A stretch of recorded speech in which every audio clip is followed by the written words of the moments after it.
Allegiance. I pledge allegiance to the flag of the United States of America and to the republic for which it stands, one nation, under God, indivisible, with liberty and justice for all. Good morning, everyone. Good morning. Good morning. Okay, we've got the agenda ahead of us. We do have one addition this morning. We have Whiskey Creek liquor permit. This is one addition. So I'll move that we approve the agenda. Second. As presented. Okay, so we got a motion and a second to approve the agenda. All in favor, say aye. Aye. Aye. All opposed, same sign. Motion carries. Then we have the minutes from last Monday's meeting, and that's in the packet. Does everybody have a chance to review that? I'll move to approve the minutes as presented.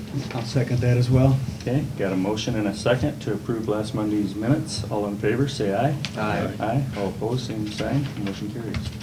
Okay, with that, we'll go to the first item on the agenda today, and that's to approve a plat. And the plat that we have in our packet is in section 1 of Wheatland Township.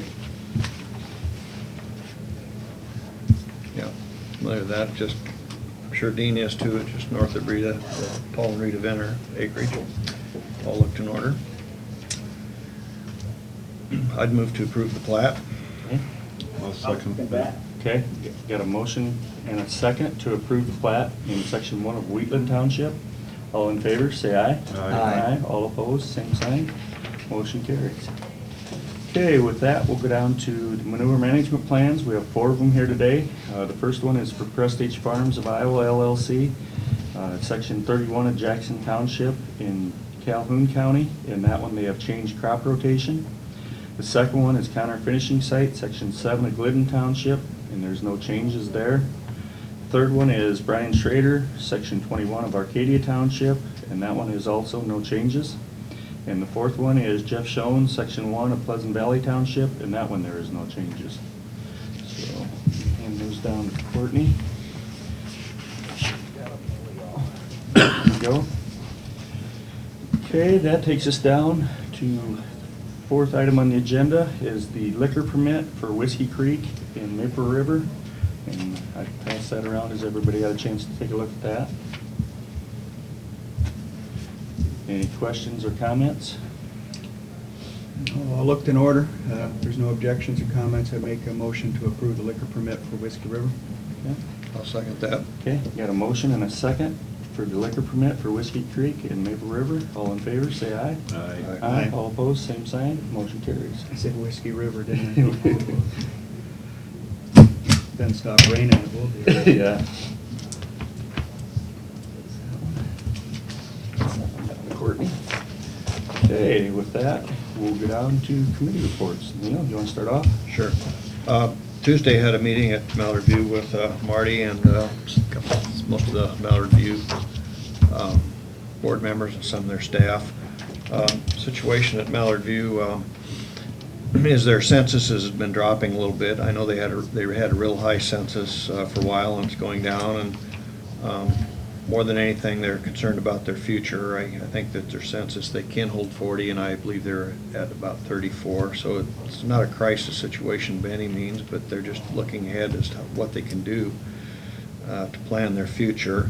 And we talked about different things. They didn't get the crisis thing, but they're interested in maybe being a transition center or having a wing be that. They also talked about becoming a nursing home, which takes quite a bit of different training and stuff, and another one was maybe becoming an assisted living center. And so they're going to check out a couple of these. Particularly, I think they're going to look into the assisted living a little bit more, so I don't know where this is going.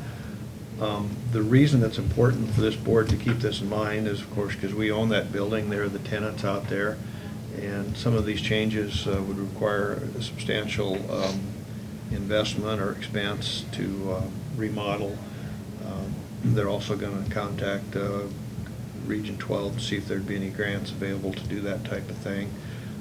But if they're going to change their identity into a different structure, there would be some cost, and they want to know if we'd like to pay for that, and I says I don't have the ability to say that. I know our board previously at the Crisis Center was very willing to allow them to do some changes, but they may come to us asking permission to do changes and maybe for some financial assistance. So That's what we need to keep in mind. I would guess that at most, they would be wanting to maybe have us co-sign a loan or something like that. They have no equity or anything, so this is all just open discussion. No decisions were made, and so this is just for information, and Marty may add more to that. Tuesday also got some information call, and Mark did as well, with this restructuring with the CMOs. None of them are going to contract with case management. So as of July 1st, 2016, case management is going to be done. And this is a big shock wave. Certainly not at all what I expected. I expected that all these CMOs, when they do the Medicaid, would be more than happy to contract with somebody because they'd have enough on their plate, but apparently they want to be in a total control situation. They contacted Mark and I, and we visited with them, and Mark and I are both going to meet with them again, or going to meet with the staff out there tomorrow morning at 10 o'clock to discuss this.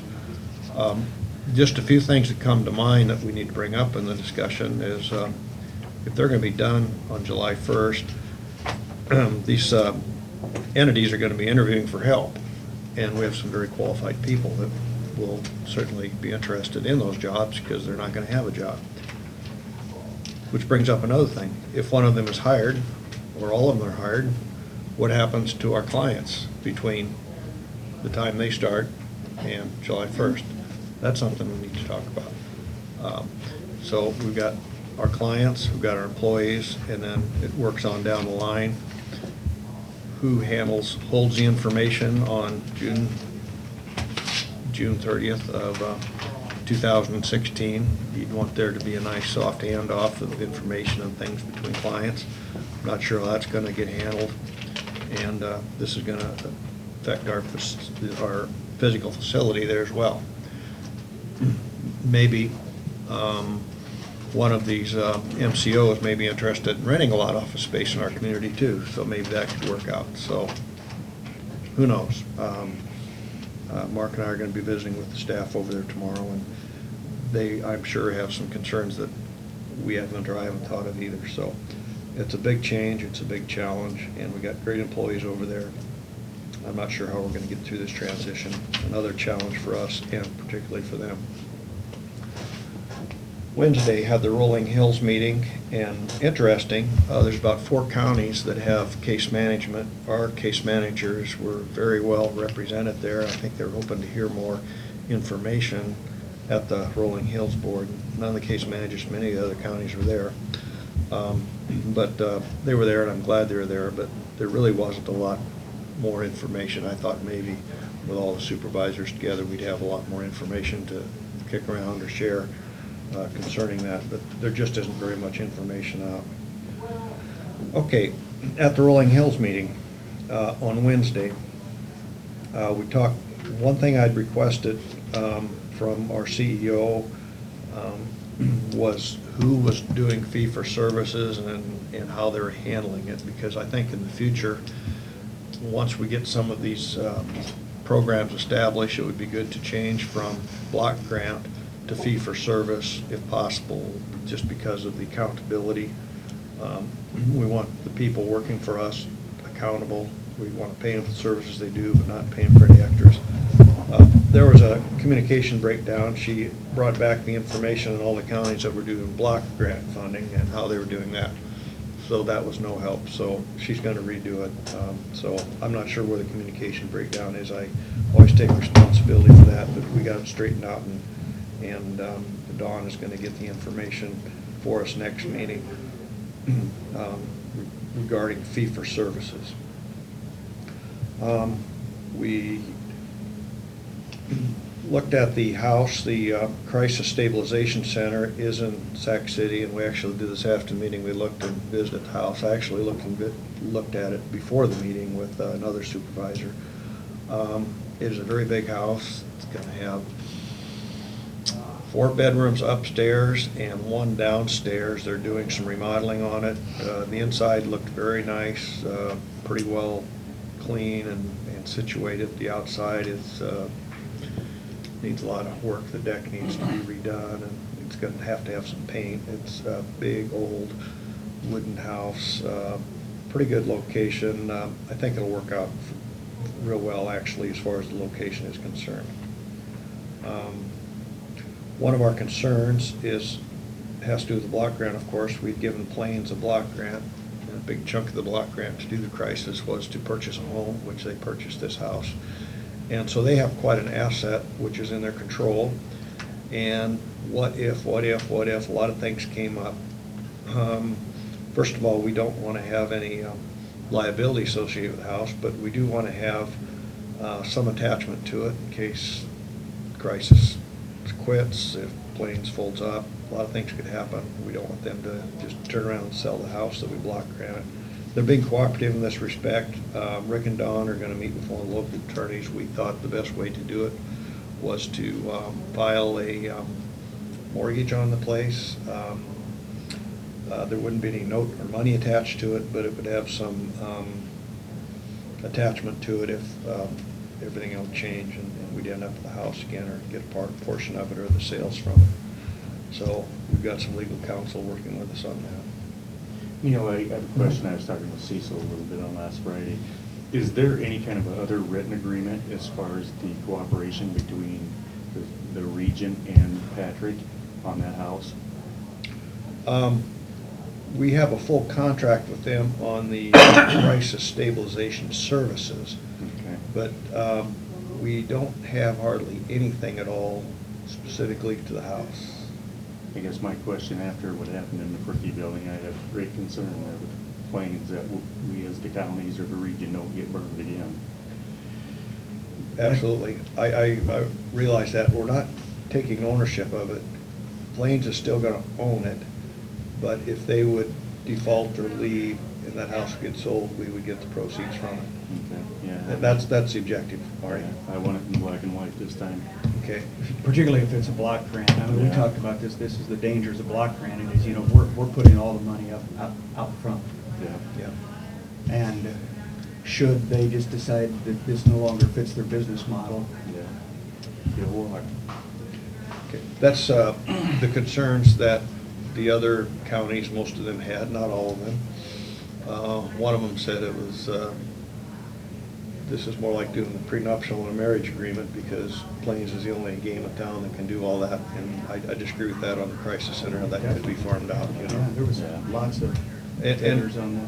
Well, there weren't lots, Well, at but least we had another one. there was another bidder, and there would have been another one had they been given the time that Plains is currently getting to do it. Yeah. So, yeah, there's other entities that would be interested in doing this particular service.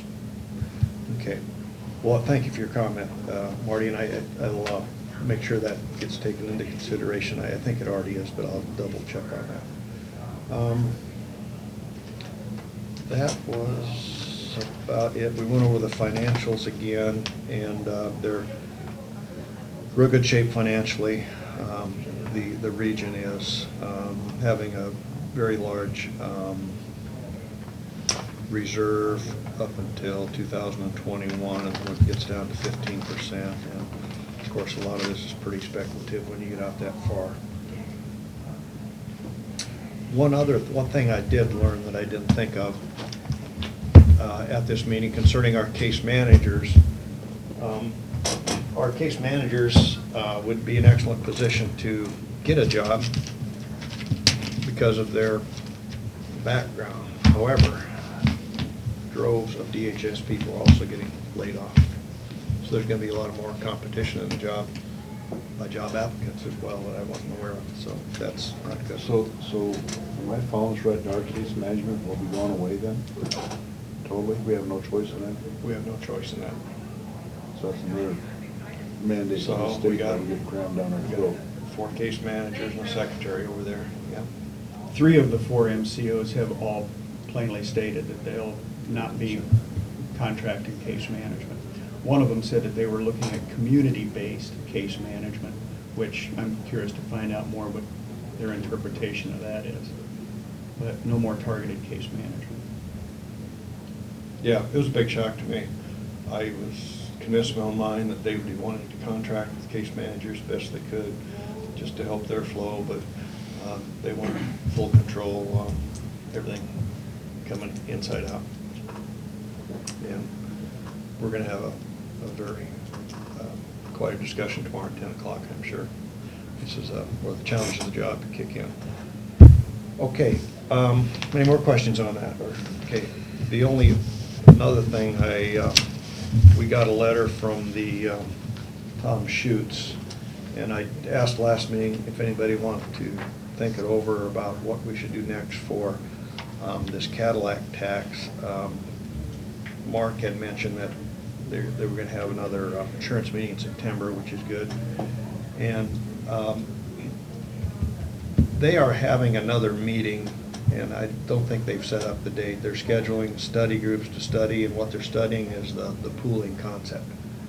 I did ask this question about pooling with some of the supervisors at the Rolling Hills meeting. If we do decide to look at a pool, one way to do it maybe would be to look at the Rolling Hills, because we got a collection of supervisors that regularly meet anyhow.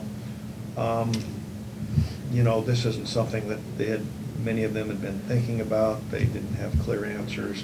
One of the concerns was, well, one of the counties, Crawford, says, well, they've just gotten their, I'll call it their logistics, that's not the correct word, but their population is younger, and their insurance cost is really going down at this time.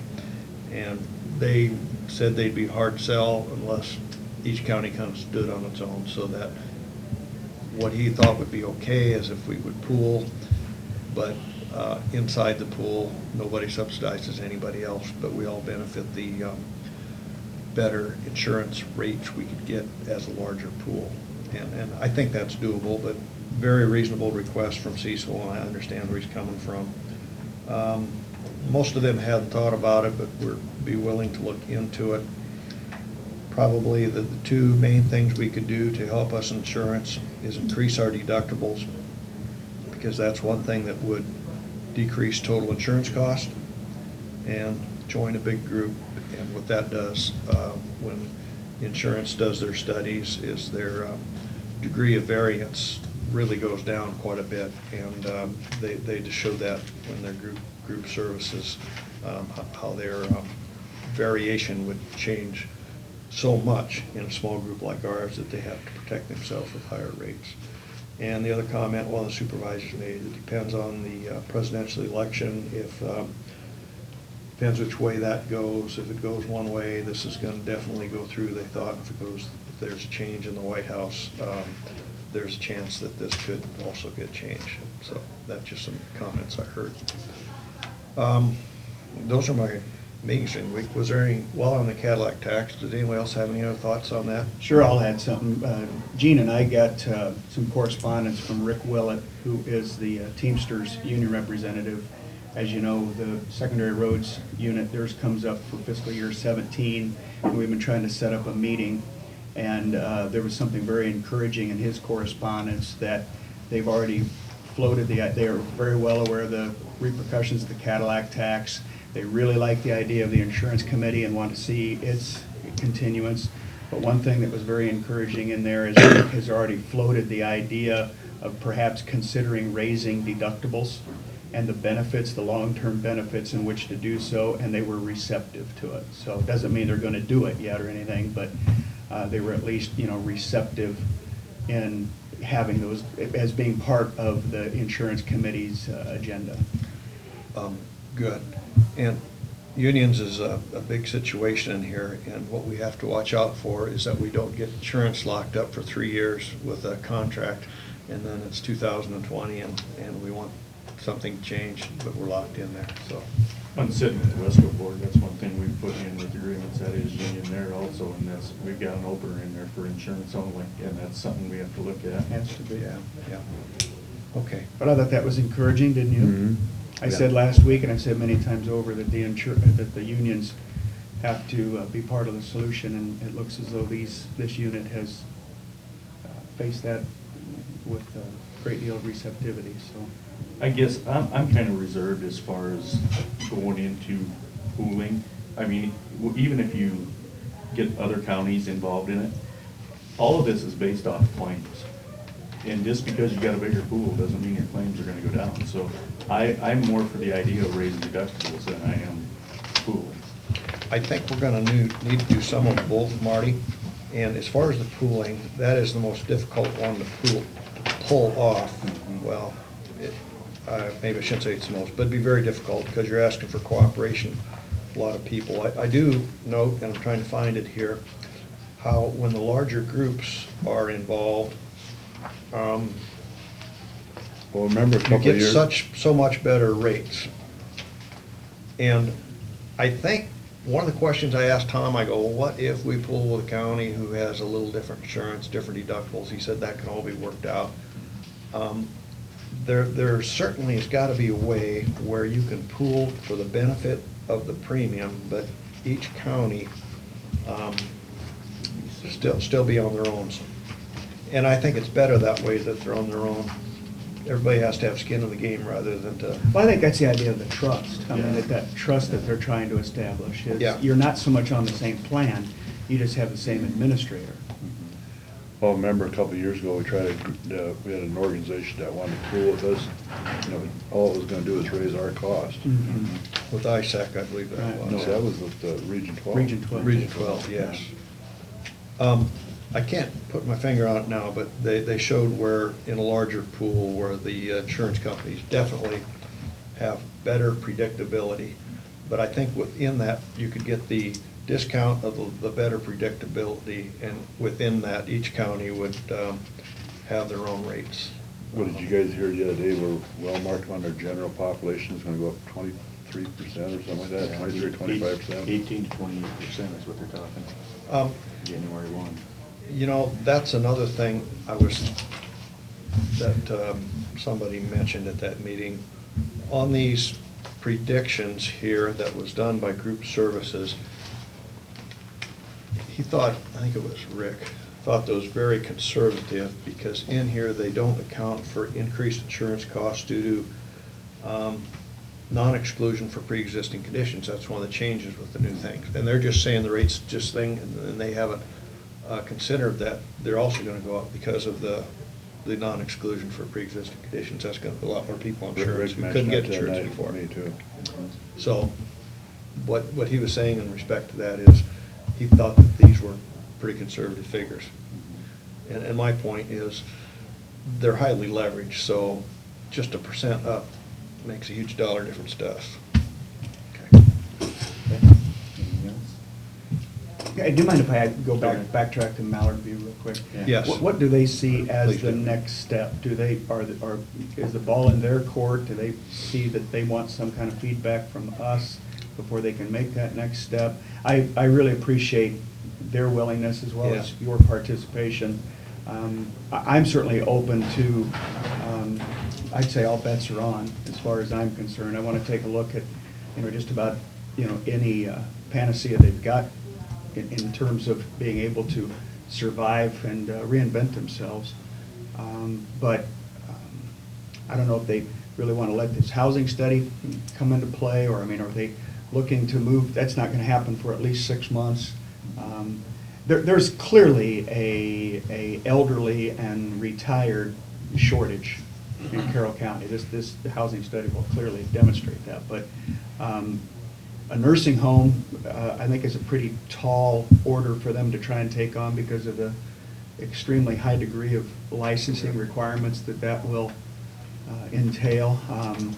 I'm not, certainly discouraging them from it, but I think their best bet is in terms of, retirement village or retirement center or assisted living and that type of, I think that's their best bet, but that's only an opinion. But I, for one, as far as this board is concerned, is certainly, open to investigating any opportunities that might have. Many of your comments were brought up at the meeting.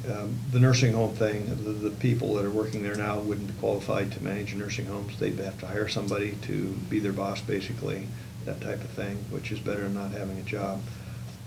However, the assisted living seemed pretty attractive to them. They're going to look into that. I think one of their concerns with this board is, well, how can we look at assisted living if we don't have your board's commitment that you'll help us out if we need to borrow money to do changes, Mhm. and vice versa, you know. And we're saying, well, how can we give you an offer to help with this when we don't know what you're gonna do? So that's kind of the balance that we have to work out. And it was the main reason to bring it to this board is because one of these chicken and egg things, they need, at some point in time, they're gonna get a better idea what they're gonna do, and they're gonna have to come to us before they make any commitments on their side. Mhm. Secondarily, and this may be some kind of a pipe dream, but, you know, tomorrow afternoon, or tomorrow morning, you and I have a meeting with our case managers, and is there any kind of fit for them into Mallard View's future? I know one, for example, when I sat through, this is really thinking outside the box, but, you know, one of the most recent hires, the case management, has ambitions and has a degree to be a nursing home administrator. Yeah. And it fell, you know, right in onto that resume. So, I mean, would there perhaps be opportunities for them to transition over into perhaps an even better opportunity at Mallard View? We need to consider all possibilities, Mark. As we get across that bridge, we can look at that, but at this point, we can't really say it. So when we think we're done with challenges with mental health, here we still have situations. We got some deals with the House Crisis Center. We got the Mallard View situation here we're trying to work. We've got some case managers, and we got Cadillac tax. We have three big issues here we're talking about today, and not a lot of information to go Yeah. on. So A lot of what is. yes, the challenges are here. But you believe that the next step, just to circle back one last time, is the ball's in their court for right now? They're not Yes, expecting anything I out of think us so. right now. Marty, we agree with that meeting? Yeah, I'd say the board is gonna have to figure it out. And the thing of it is we just have to have an open line of communication between the supervisors, the board, and Mallard View. One thing I will also bring up is, you know, I talked with Jim Gredeman, he's on the board out there after the meeting, and the one thing that his big concern was the people that are employed out there and actual the clients. I mean, we're worried about the dollars of it, but we also have to be worried about the employees and the clients, how we're gonna transition that. That's gonna be a big factor also. Absolutely. That's all I have on that. Thanks, Neil. Gene? Okay, Tuesday had a policy council meeting for Head Start. We went through the financials, they were all in order. We went through the program report. There was not much on the program report because Head Start hadn't started yet, and early Head Start is going on continuously year-round, but there was not much on that program. We had no health and safety classroom playground notes that we had to cover. We went and did approve the self-assessment report that we had, and the school readiness and the assessments for 14-15. We did have a discussion on Head Start curriculum. We are looking at possibly doing a change here. That's just a discussion point right now, but we have not done anything with that. We did approve the continuation of the 2015-16 Head Start and Early Head Start Continuation Grant, and that is again for $247 in Head Start and $36 in Early Head Start. We did approve the 2015-16 Head Start and Early Head Start work plans and a disability plan, school readiness plan, and parent family community engagement plan, and a TA and TA plan. The T and TA is the technical stuff which gives the training for the staff. And then we did also talk about the waivers that we did get. We had some waivers in regard to some of the school districts. They transport the kids. Well, Head Start says you're supposed to have a 5-point harness. Well, these school buses don't have that, so we get a waiver for that. And we did get a waiver for a couple of classrooms to go up to 20 kids in it, just in case we had to fill up, which the enrollment was strong in one community in order to fill those slots. So we did that. We did have one update on Head Start and Early Head Start policy and procedures, and that's in regard to that picking up a kid at the school has to be a parent or has to have written documentation to pick them up. We did have our program reviews from the feds. We had the health and safety, we had no problems, and fiscal and IRSA, we had no non-compliances. And that was basically it, but we will be having another one coming up here in October 5th with the Comprehensive Service and School Readiness Review is coming up, and then they'll also be doing the general governance thing. Then on Thursday, we had an executive board meeting at New Opportunities at 3 o'clock, and that was discussion of a third-party administration beginning for our changing our health insurance. And we did look at some building and ground improvements, that's paving out in front. We did get a little bit of $34,000 for the area we want to do. We did give a recommendation to the board to approve that. And then we did have discussion on workman's comp. Our current carrier is dropping us, so we have to look at a new one on that, so. Why are you being dropped by We have no reason, they're just dropping everybody, I think. They're kind of getting out companies getting out of business? because we don't have that, we have a low, the mod factor is low. Yeah. And we don't have, I the didn't expect the you- claims we had were hardly anything. Then at 4 o'clock, we had our regular board meeting, went through the financials there again, everything's fine.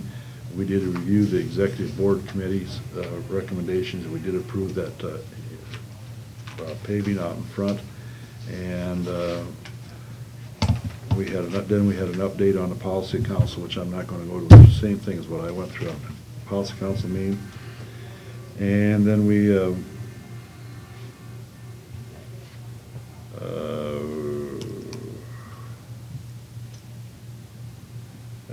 went through some organizational standards and CSBG review. We did have 2 revisions there. And then he talked about the 2015 free clinics, what the numbers were on that, and they're very impressive, and they're very successful, so we will continue on that program. And the rest is just basically handouts and governance. But I will say one thing, those people in Head Start, I don't know how in the H they get any done when they have to make all this documentation up. I mean, it's just unreal. I mean, if you look at some of this stuff, it's, talks about what the problem, what the status is, how they're gonna, who's gonna handle it, how we're gonna correct it, all that. I mean, and this is stuff that they do Bureaucracy. constantly, all these reports like that. So it's just unreal. And that was my week. Thanks, Dean. Dean, we've got you on speakerphone. You have anything for committee reports? Yes, I do. Monday, Marty and I went to Maple River and looked at the cleanup situation there.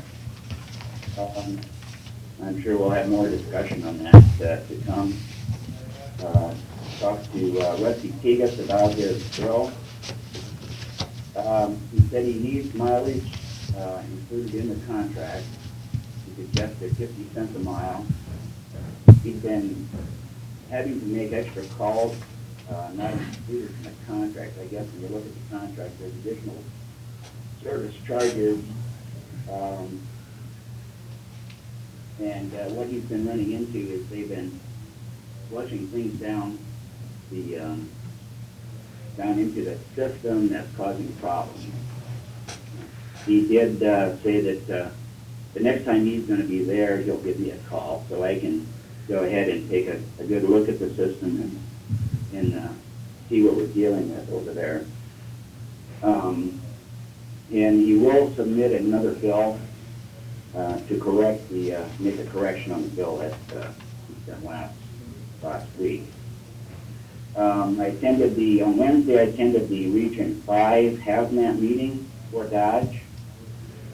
Rod Case from Iowa Central Community College discussed the Northwest Area Training Academy training session. I think I left a brochure there that can be passed around.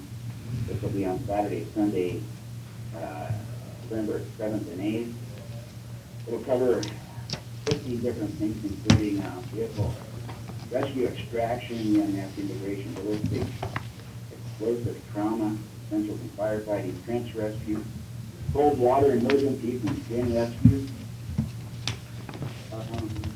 This is for EMS, firefighters, first responders, all those. The commission approved $3,000 grant to help cover those expenses.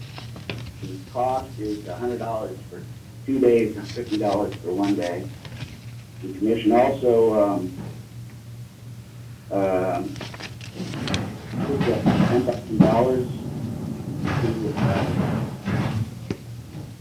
to the hazmat team for 10 SCBA air bottles that had expired.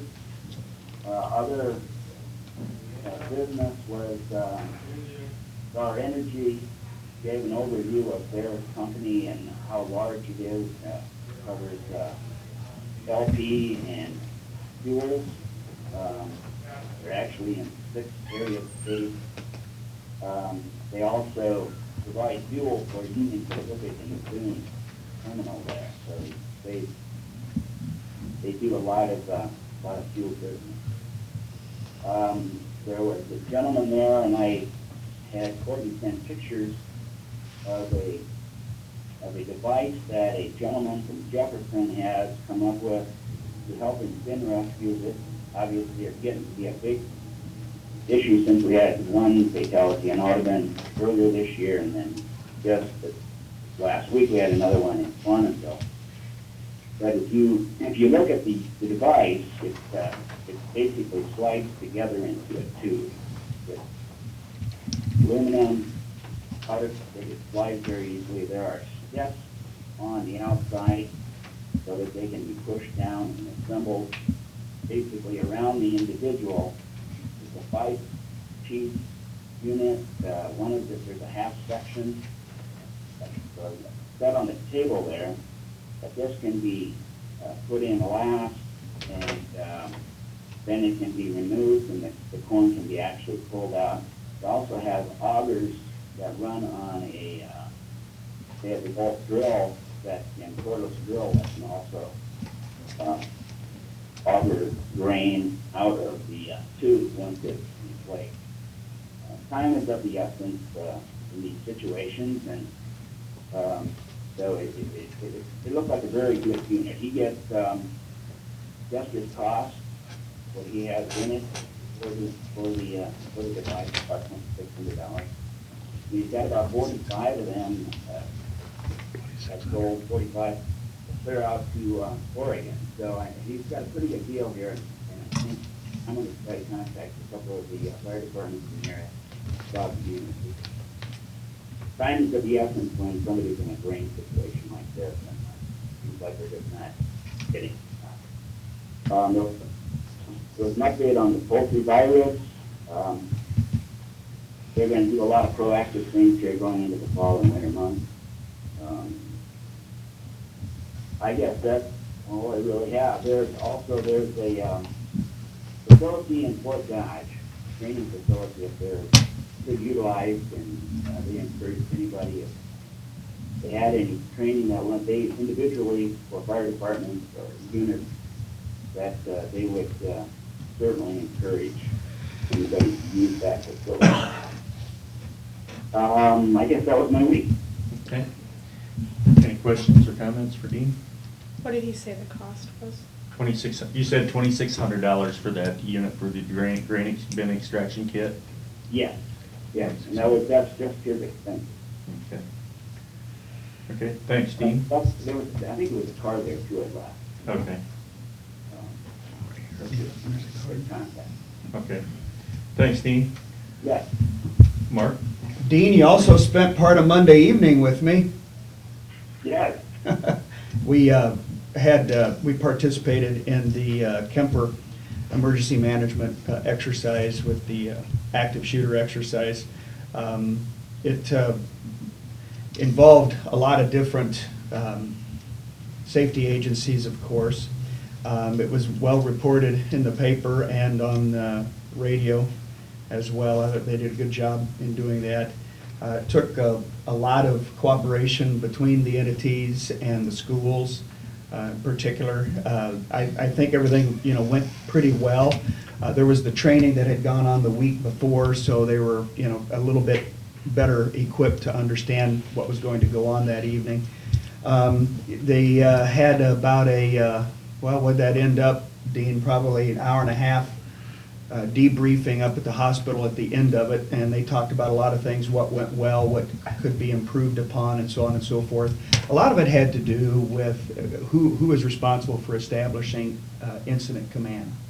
And incident command is actually, you know, it can be handed off just as long as somebody becomes the go-to agency as far as directing traffic and the how-tos and where-tos and so on and so forth. But, you know, one of the things, this typically comes up, they go, well, you know, why can't emergency management do that? Well, emergency management, that's not their role. That's not their responsibility. They can participate and offer assistance in a lot of different areas, but they aren't to assume incident command. Incident command needs to be assumed by a public safety agency, whether it be the police or fire or rescue or any of some of these other things. But all in all, Chantel was there. I thought, you know, there was a lot going on at any one given time. I mean, it's a big school, and there was multiple floors involved, and there's still a lot to learn. That has to be done at least every 4 years in order to receive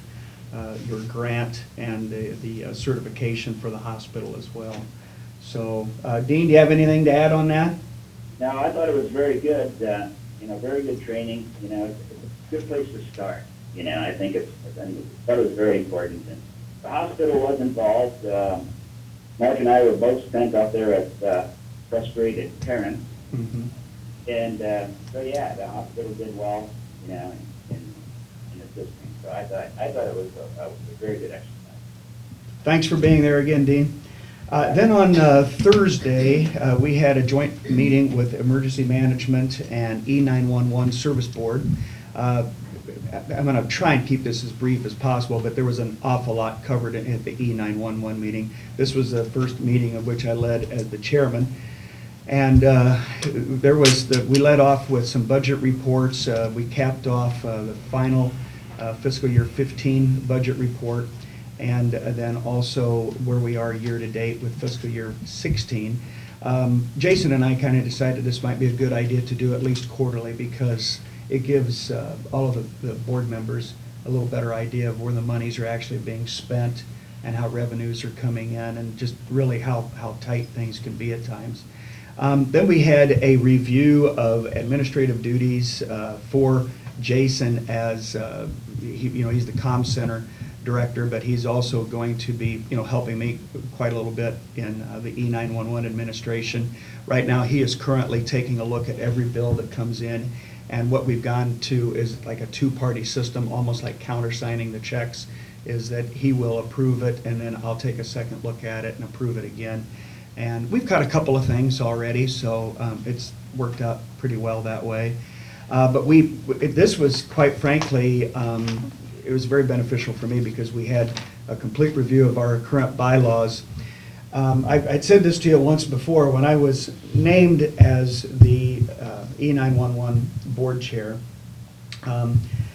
I do it with a little bit of reluctance, because Jeff Kaler served in that capacity so many years and did, of course, an outstanding job. But I think almost since its inception, Jeff served in that capacity. And I'm of the belief that it needs to be somebody that can somewhat guarantee tenure. And so thus, it really should not be an elected official, because all of us are replaceable every 4 years. And so I just think that it makes better sense to have somebody perhaps in a police chief type of position or something like that, that makes the most sense in terms of being in that position. And we had a long, very vibrant and healthy discussion about it. And we also helped clarify a little bit more of Jason's role there and added some duties and some responsibilities to him. But we didn't make any decisions as far as what we're going to do as far as a next board chair. But if I would resign or get defeated in a re-election, then, and I'm no longer able to serve, I can't just quit. It automatically becomes the vice chair's position, rather than me naming somebody else or the board naming somebody else. So we actually have to have a vice chairman in the wait, ready to do it. And right now, it's currently Jim Brueggemann, who actually serves on the Templeton Fire Department now. So anyways, we just had a good discussion about it. One thing I want to keep everybody abreast on was, Jason is going to assume some responsibilities, and of course, the subject of, additional pay came up, and whether or not he would, be, requesting any of that. And while he didn't turn it down, he didn't ask for it either. And it's, as you may know, that's a pretty contentious item, because I know in Jeff's capacity, that came up a lot of different times on whether or not he was assuming all that responsibility and getting additional pay for it or not. And so they said that there was a discussion, and this will be of interest to you, Gene and Marty, as Comm Center Commission members, is they say, well, perhaps the E911 could make a larger contribution to the Comm Center. And then whether or not that gets passed on anywhere would certainly be a Comm Center decision. But it didn't have a lot of favor that evening. I didn't sense it. It certainly didn't have any with me. But needless to say, I appreciate Jason's participation in this somewhat. And the reason why it comes up is he is far more involved than the former Comm Center manager in terms of this coalition and like participating in some of the drills and exercises and going to the meetings and things like that. But is he doing so as the Comm Center director, something that he should be doing in that capacity in his job description already, or is he taking on responsibilities for the 911? There's a pretty fine line on whether or not he's doing it in what capacity. But he's doing a great job, and I certainly hope that we have him for a good long time. So there was a lot of discussion about that. The next thing that we had a ton of discussion about is in this year's budget, we have $60,000 budgeted to replace the 5 repeaters. We replaced the sheriff repeaters already, so these are the fire department repeaters. And they're currently analog, and they're working for the most part okay, but we had budgeted to replace those. But Jason is now concerned about this statewide radio migration that the governor has been trumpeting for this last year, and whether to go VHF or whether to go to the 700 megahertz in which the statewide system would be.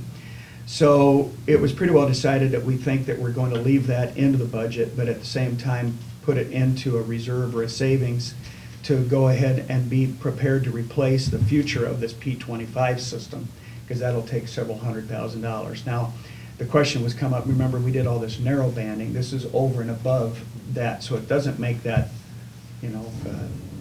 indisposable anymore, but it's something over and above that. But most of you recall how that 9/11 carryover grant worked last year, where each county that applied for this grant was $100,000, and we had to use it on things that were actually just for the Comm Center. Well, now we can go outside of the Comm Center in order to do that, and so we're considering doing some disaster recovery and off-site data backup for the Comm Center. And so Carl was there and discussed about how that plays into his role. And then also, we've been having some concerns about what's called a PL tone and the interoperability channels, where it doesn't really affect, squad cars or fire departments or things, but it really affects the Comm Center because of our tower. And our tower goes a lot further now, where we're picking up, say for an example, Weeping Water, Nebraska calls. And generally, you can make separation between a call in Weeping Water, Nebraska and Carroll County, but sometimes someone will step in and step over on the other one, and so it does cause for confusion. In fact, Jason had one on an ambulance call just 2 weeks ago that ended up with no harm, but there was definitely some confusion on the ambulance side because they thought they were given an order in which they didn't. So, and then there's also going to be some next-gen 9/11 upgrades and GIS software and CAD upgrades too. But as you know, that's a $100,000 grant, and it doesn't require any local participation. It looks like right now that the estimate is going to be between $75,000 and $80,000 in which to do these items, and the board went ahead and authorized Jason to start that process. There was a short discussion about our preferred radio vendor, who is currently Electronic Engineering, who is required to sell things to us at a state-approved price, but there are other vendors that are able to do so as well. So that was the 9/11 meeting, the 911 meeting, and then we went into emergency management, and the emergency management was far less lengthy We had just reviewed the exercise that had gone over just 2 nights before, and then we talked about completing our communication plan and ESF updates, and then full certification, and then got all the documented signatures, and that was EMA. So, let's see, that was my week. Thanks, Mark. Thank you too, Marty. As Dean mentioned, we went over to Maple River and looked at the site over there. We had some issues as far as the cleanup along the railroad and between Conservation Board and County Attorney and us. We're in the state work of progress there to get things cleaned up. And John's kind of working on how we can go about that. Tuesday, Neil mentioned the Mallard View. I think we pretty well covered the issues there. Wednesday was Region 12, went there to sign checks.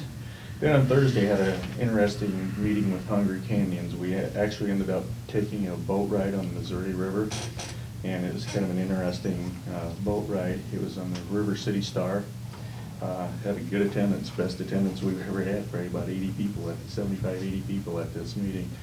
But we had representatives from the Army Corps of Engineers there, and they talked a little bit about the Missouri River and the history of it, and then also about the stream bed stabilization on the Missouri River. And it's kind of interesting to see them. They've got a lot of jetties there. They're basically a white rock jetty, and it's basically to hold them in place. They shipped in either oak or cypress from the south to hold the rock in place.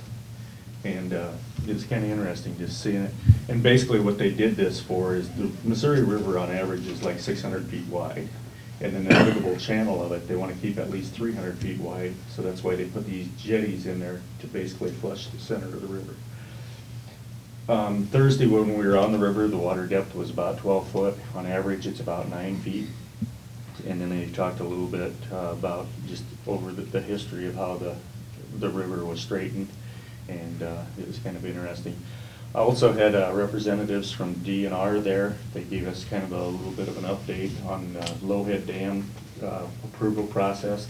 I've got a packet here. I gave one of those to Dave. Dave couldn't go on Thursday, so I gave Dave a packet of that. I'll just pass that around. Those are some of the new steps to the process of doing Lowhead dams. DNR also talked about the impact of new waters of the U.S. rule.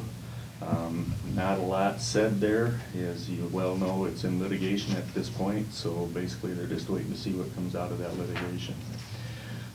They talked about, DNR also talked about the flood risk management plans. We all been through the meetings on that as far as the revised flood maps, and as we all know, that will come into play in 2016.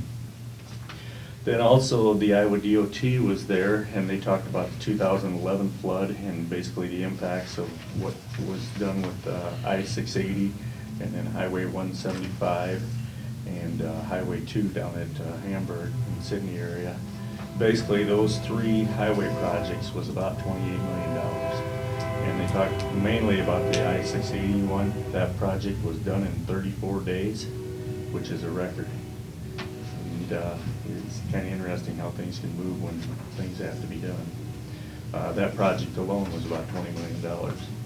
So then after that meeting, the scoring committee got together and we approved 2 projects. One was up for a chute below a twin box culvert. It was up in Woodbury County, and that was about a $110,000 project. And then also another one to replace some culverts and put a drop chute on a structure down in up in Monona County. That was about an $80,000 project. And then on Friday, I met with Karen Tim and Ed Smith up at the hospital in regards to the transportation issue with the mental health. They have had a carrier that has come forth to give them a proposal, and we're in the preliminary stages of that. I wanted to visit a little bit with Patrick at the ambulance about that, and I'll try and get that done this week. So that was pretty much my week. Any questions or comments? Well, I've got one more comment. Yeah. I got an email from Jason Christensen this week. Okay. The Swan Lake Trail, they were slated to start that. This would be the last contractual start date of September 1st. They're concerned about having the trail tore up for the Labor Day weekend. think they're going to back it up 1 week Okay. with DOT approval to the 8th. Okay, Yeah, that was the word. okay. Yeah, I talked to Ken Snyder last night. He said they all wanted to move it back to the 8th. Yeah. That shouldn't be a big issue. Yeah. Like you said, if we can get DOT approval on it, we should be able to move forward. I haven't heard anything else, so I'm assuming that it's probably going to. Okay. Okay, thanks, Dean. Courtney? I just wanted to check, we have school election coming up September 8th, and with the school election, we have to canvass on that Friday. That's also the week of Labor Day, so the board was gonna meet on Tuesday, and then we would need to meet again on Friday. And I wanted to know, do you wanna meet Tuesday and Friday, or meet Friday? What are your thoughts? What else do we have on our agenda, Courtney? I don't have anything, Basically, the Turkey building, that agreement will be the only thing. but that'll be next week. Yeah, So. yeah, that's right. What are your If we have preferences? if we have an agenda like what we got today, I would say we just wait till Friday. That's what I would agree with that, Gene. I think you, Yeah. So, so we'll meet on the 11th. And not on the 8th?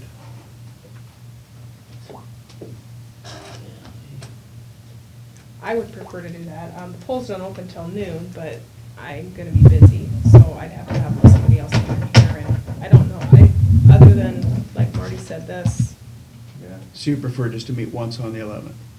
yeah, if it's okay with you. I think so. With I'm the- good with that. And our then, agendas. and then we'll get back on track the following Monday. Right, Yeah. and that So- is a bill day, so we need to meet on that day, so. Okay. Yeah, no problem. Dean, you have any issues with that, meeting September 11th? Yeah, I've got a conflict, but I can probably work that out. Okay. Meet at 9 o'clock? That's fine. Okay. Anything else, Courtney? I want to backtrack. I was Okay. looking for some information on the importance of a large pool. I did put my finger on it in fine print. And if you have a group of between 100 and 150, the probability that the healthcare expenditures will exceed 125% of expected is between 17 and 18%. Or if you get it up to 400 people, it's about 2%. So that's where the savings is. Yeah. And they didn't associate a cost with that, but it's the number of lives covered plus time, over length of time, and the predictability increases too, so.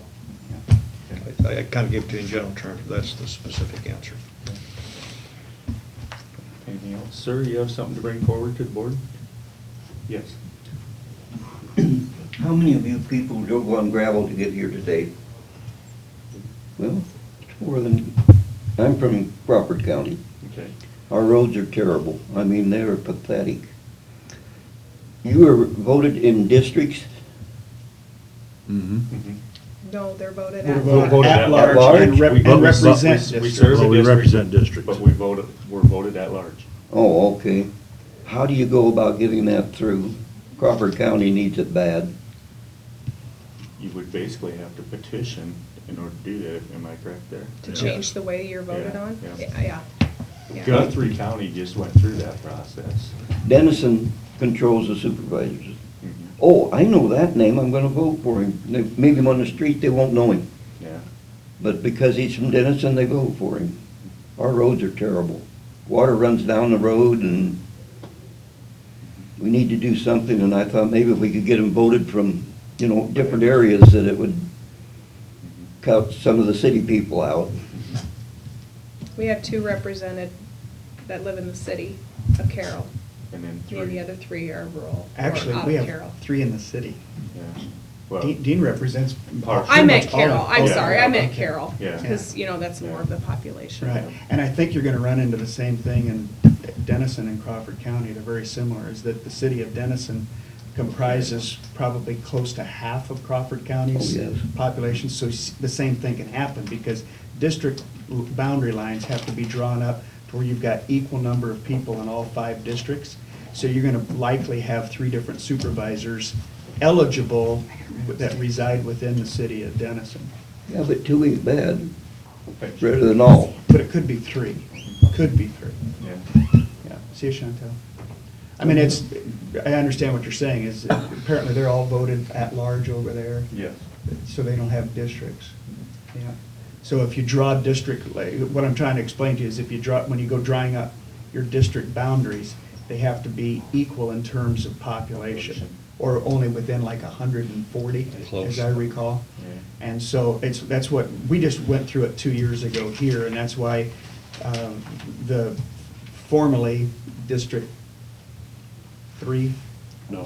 District two covers got of the- more of the city of Carroll. Yeah. And so, now, he doesn't live in the city of Carroll, but conceivably, he could Mhm. live in Carroll and still be, voted on in that district.